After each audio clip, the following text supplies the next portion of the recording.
Hello students, welcome to the Med Excellence Classes. Med Excellence Classes में आप लोगों का स्वागत है।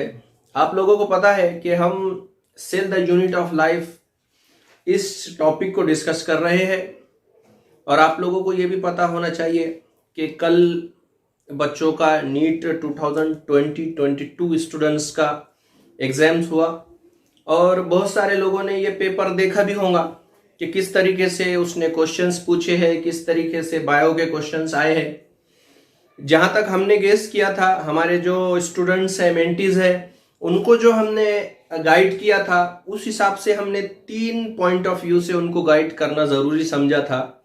जिसमें पहला था इजीएस्ट लेवल के जो क्वेश्चंस होते हैं उसको भी समझना, मॉडरेट लेवल के क्वेश्चंस को समझना और हार्डेस्ट जो क्वेश्चंस होते हैं, डिफिकल्ट लेवल जिसका बहुत ज्यादा होता है, उस टाइप के क्वेश्चंस को भी समझना हमारा टारगेट था।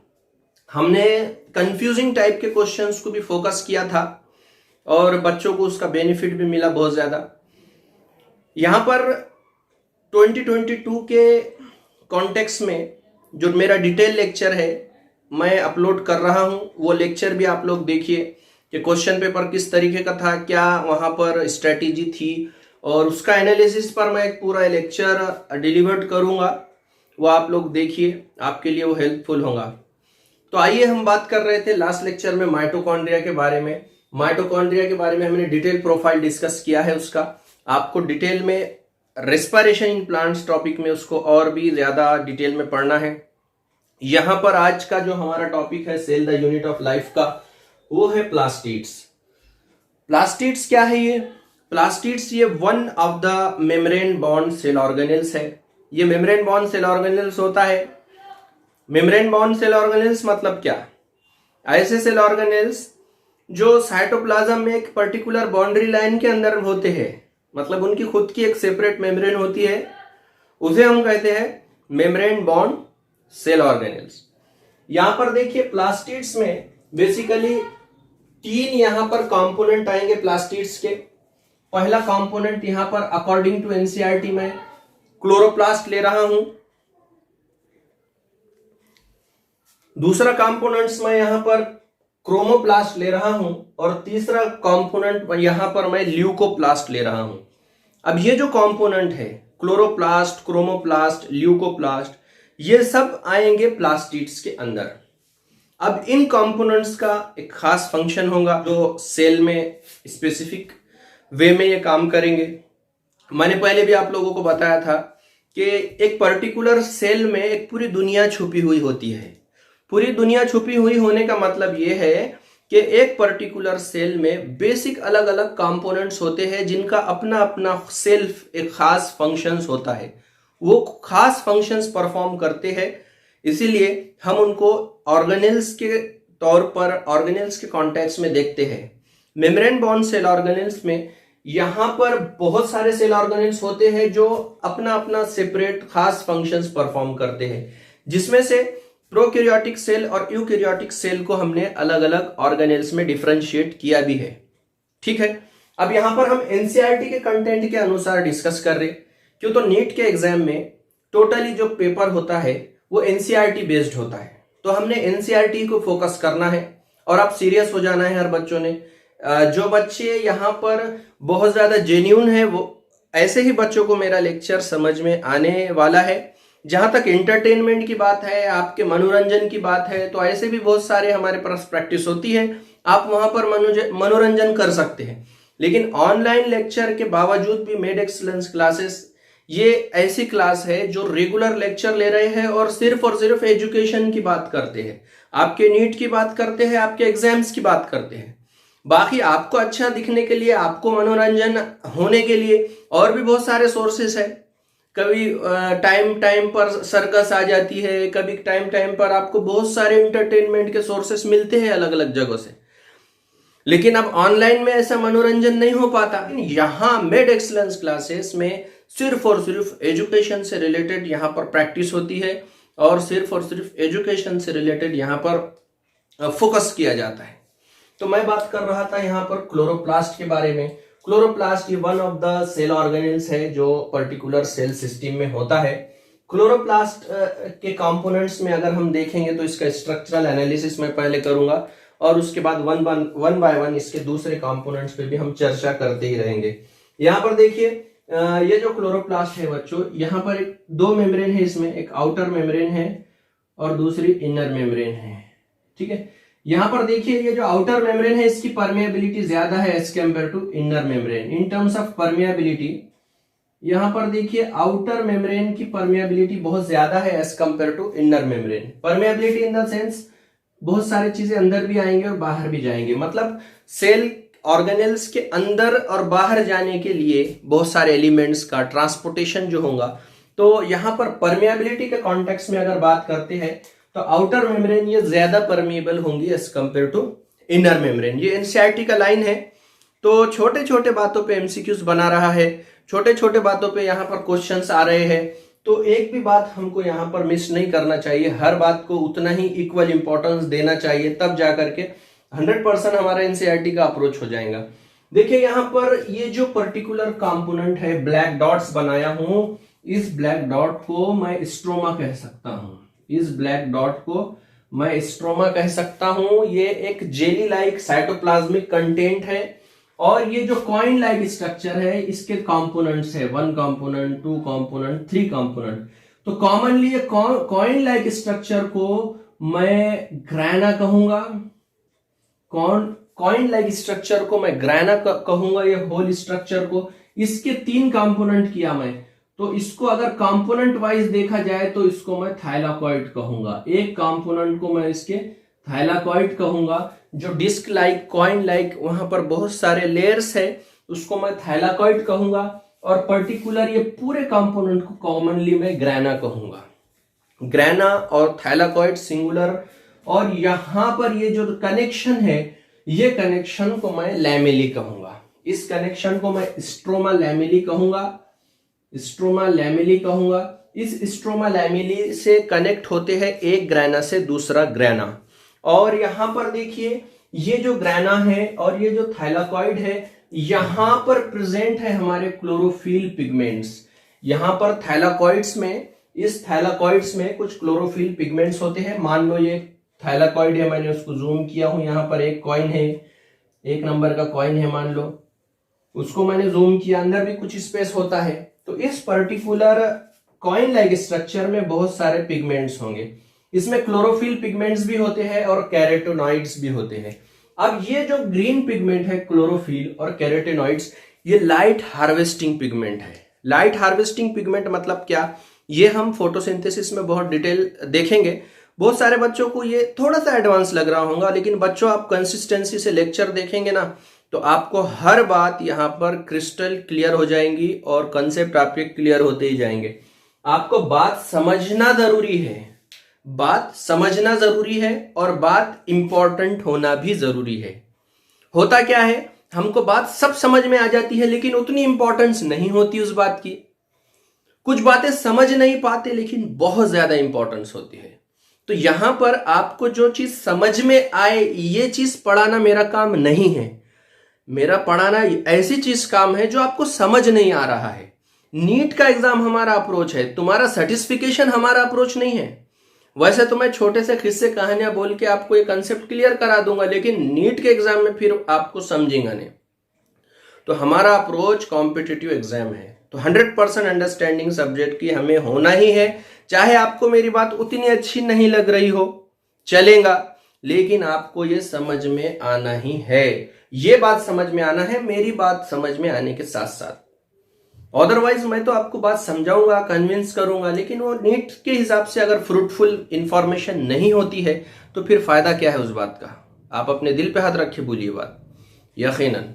चलो फिर देखते हैं, यहां पर बात कर रहा था ये पिगमेंट्स की, क्लोरोफिल पिगमेंट्स और कैरोटेनॉइड्स पिगमेंट, ये लाइट हार्वेस्टिंग पिगमेंट है। यहां पर सनलाइट आएगा और सनलाइट को ये एब्जॉर्ब करेंगे फोटोन एनर्जी को, और उसको कन्वर्ट करना रहता है आगे ग्लूकोज में, केमिकल एनर्जी में।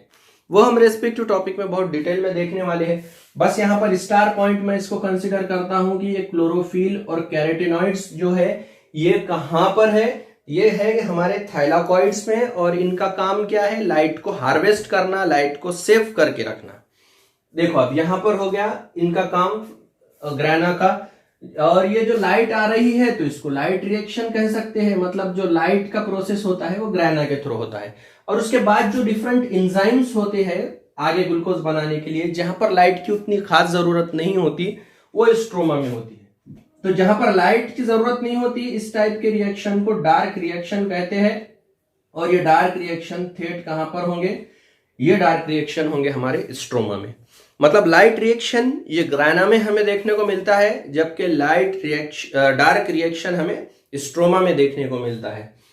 ठीक है, तो यहां पर क्लोरोप्लास्ट से रिलेटेड कुछ मैंने पॉइंट डिस्कस किया, स्ट्रक्चरल डिस्क्रिप्शन दिया। डायमेंशन देखा जाए तो इसका लेंथ 5 to 10 माइक्रोमीटर हो सकता है, विड्थ 2 to 4 माइक्रोमीटर हो सकता है, नंबर इनका 1 भी हो सकता है, 2 to 40 भी हो सकता है। हम अगर क्लैमिडोमोनास की बात की जाए तो ये एक सिंगल क्लोरोप्लास्ट ही एक पर्टिकुलर कंपोनेंट में हमें देखने को मिलेगा। लेकिन मेसोफिलिक सेल की अगर बात की जाए, आगे हम एक चैप्टर देखेंगे मॉर्फोलॉजी ऑफ फ्लावरिंग प्लांट्स, और उसके बाद देखेंगे एनाटॉमी ऑफ प्लांट्स। तो प्लांट्स एनाटॉमी में हम पत्ते के अंदर कुछ खास सेल देखेंगे जिसे हम मेसोफिलिक सेल कहेंगे, और इन मेसोफिलिक सेल में 20 से 40 तक ये क्लोरोप्लास्ट हमें नजर आ सकते हैं।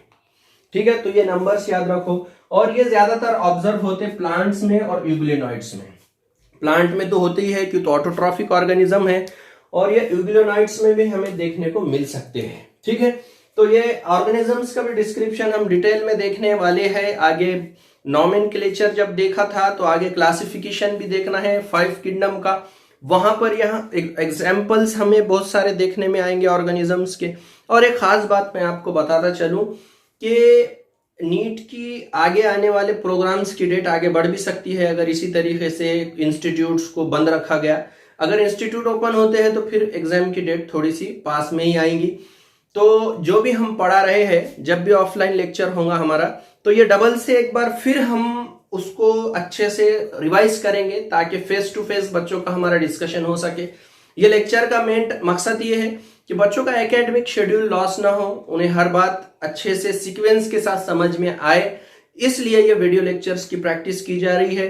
अदरवाइज जब भी ऑफलाइन लेक्चर स्टार्ट होंगे आपको फिर से यहाँ पर हम हर कंसेप्ट को क्लियर कराएंगे, फिजिक्स, केमिस्ट्री और बायोलॉजी के। बीड के लेवल पर इतना ज्यादा कॉन्सेंट्रेट होकर, फोकस होकर ये टीम काम कर रही है। अब आप लोगों का काम है कि इससे बेनिफिट्स ले सके, ये आपका काम है। वरना इतना एडवांस नॉलेज, इतना ऑथेंटिक नॉलेज, इतना जेन्युइन नॉलेज अगर आपको 2 साल कंसिस्टेंसी से मिलता है तो आप बहुत खुशकिस्मत हो। बहुत सारे बच्चे बीड के बाहर जाने का रीजन ये है कि उनको इस तरीके की जो सहूलियात होना चाहिए वो यहाँ पर नहीं मिल पाती उस वक्त अच्छे से उतने।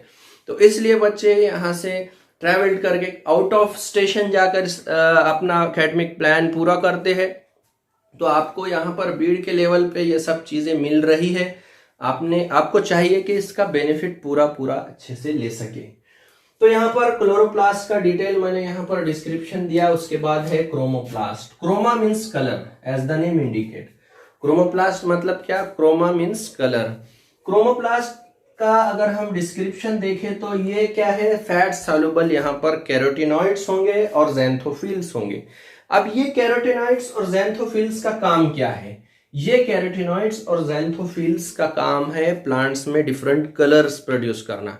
जैसा पत्ता जो होता है हमारा, लीफ जो होता है, उसका कलर ग्रीन होता है due to the reflection of green colour. वहां पर क्लोरोफिल पिगमेंट जो होते हैं वो ग्रीन कलर को रिफ्लेक्ट करते हैं, इसलिए पत्ते हरे नजर आते हैं, ग्रीन नजर आते हैं। लेकिन ग्रीन कलर के अलावा भी प्लांट्स में और दूसरे कलर होते हैं, जैसे फ्लावर्स के कलर, फूलों के कलर, लाल, पीले, हरे, नीले, अलग अलग कलर के हमें फ्लावर्स दिखाई देते हैं, फूल दिखाई देते हैं। और पत्तों के भी रेदर देन ग्रीन कलर भी हमें दिखाई देते हैं। तो वो अदर कलर जो है वो कैरोटिनॉइड्स, कैरोटीन और ज़ैंथोफिल्स ये पिगमेंट हमें दर्शाते हैं। ये पिगमेंट के थ्रू हमें डिफरेंट कलर हमें नजर आते हैं लीफ में। ठीक है, तो ये क्रोमोप्लास्ट का खास काम है जो कि प्लास्टिड में ही आएगा। यहां पर तीसरा है ल्यूकोप्लास्ट। ल्यूको मीन्स कलरलेस, मतलब ऐसे पिगमेंट जिसका कोई खास कलर नहीं होता है, कलरलेस पिगमेंट होते हैं, कलरलेस प्लास्टिड होते हैं। यहाँ पर उनके काम के अनुसार मैंने इनके 3 टाइप यहाँ पर किया हूं according to NCERT, amyloplast, elaioplast और aleuroplast. Amyloplast as the name indicate ये स्टार्च को स्टोर करेगा, एलियोप्लास्ट ये ऑयल्स और फैट्स को स्टोर करेगा, जबकि एल्यूरोप्लास्ट ये प्रोटीन को स्टोर करेगा। मतलब ये जो प्लांट के पिगमेंट होते हैं इनमें डिफरेंट फंक्शन के डिफरेंट पिगमेंट है। अब यहाँ पर जो नीट में क्वेश्चंस आ रहे हैं 2020 की बात की जाए, 2019 की बात की जाए, या फिर उससे पहले भी जो नीट का एग्जाम हुआ था तब भी देखते हैं हम कि match the correct pair type के क्वेश्चंस आते हैं, जिसमें हमें प्रॉपर पेयरिंग करना होता है, प्रॉपर मैचिंग करना होता है। तो यहाँ पर हमें देखने में आता है कि यहाँ पर 3 ऑप्शन दिया और उससे फंक्शन से रिलेटेड हमको मैच करना होगा। ऐसे भी क्वेश्चन आ सकते हैं, तो प्रॉपर हमें कॉम्बिनेशन मालूम होना चाहिए, प्रॉपर रिलेशन हमें मालूम होना चाहिए। तो क्वेश्चन की टाइप कुछ भी हो सकती है, 2-3 चैप्टर के कंसेप्ट एक साथ रख सकता है, वो तो जैसे जैसे आपके टॉपिक्स कवर होते जाएंगे आपको एक क्लियर होते ही जाएगा। तो बच्चों आज के टॉपिक में हमने डिस्कस किए प्लास्टिड्स के हमने 3 टाइप देखे। 3 टाइप में हमने क्लोरोप्लास्ट देखे, ल्यूकोप्लास्ट देखे, क्रोमोप्लास्ट देखे। क्लोरोप्लास्ट का डिटेल आगे फोटोसिंथेसिस में आने ही वाला है डिस्क्रिप्शन। क्रोमोप्लास्ट में हमने कैरोटीन्स और ज़ैंथोफिल पिगमेंट्स का डिस्क्रिप्शन देखा, जो कि rather than green colour produce करते हैं प्लांट्स में। ल्यूकोप्लास्ट में हमने एलियोप्लास्ट देखे, अमाइलोप्लास्ट देखे, ठीक, एल्यूरोप्लास्ट देखे, जो कि डिफरेंट फंक्शंस करते हैं, स्टोर करते हैं प्रोटीन्स, फैट्स और ऑयल्स और स्टार्च, कार्बोहाइड्रेट का स्टोरेज करने के लिए रिस्पॉन्सिबल होते हैं। तो यहाँ पर प्लास्टिड्स बहुत ही इंपॉर्टेंट टॉपिक है cell the unit of life का। तो यहाँ पर आपको हर पॉइंट क्रिस्टल क्लियर होना चाहिए।